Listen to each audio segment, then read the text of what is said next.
Бәріне сәлем достар. Бүгінгі біздің өтетін тақырыбымыз есімдік және оның түрлері. Есімдікті қысқаша түсінікті қылып айта кетейін.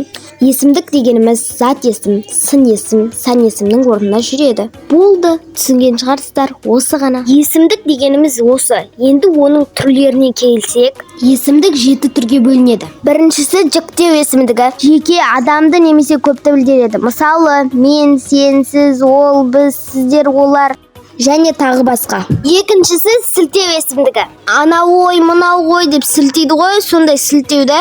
Мысалы, бұл, сол, анау, мынау, осындай, сондай, тағы басқа. Үшіншісі сұрау есімдігі. Сұрайсың ғой, адамға сұрақ қоясың ғой, сондай сұрау есімдігі деп соны айтамыз. Мысалы, кім, не, қандай, қанша, қайсы, қашан және тағы басқа. Достар, сіздерге бұл талдау істегенде есімдік және есімдіктің түрлері қатты керек болады, білесіздер ме? Ендігісі өздік есімдігі. Өздік есімдігі дегеніміз заттың өзін білдіреді. Мысалы, өзім, өзің, өзі, өзіміз. Бесіншісі белгісіздік есімдігі. Бұл заттың белгісіздігін білдіреді. Мысалы, біреу, әлдекім, бірдеме, кейбіреу және тағы басқа.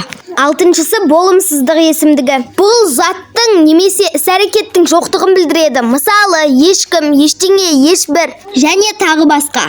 Соңғысы істеу есімдігі. Істеу есімдігі дегеніміз әрекет пен заттың белгісін анықтайды. Мысалы, әрқашан, кейде, ешқашан және тағы басқа. Достар, түсінікті болды деп ойлаймын. Бүгінгі өтетін тақырыбымыз осы. Осымен менің видеом аяқталды.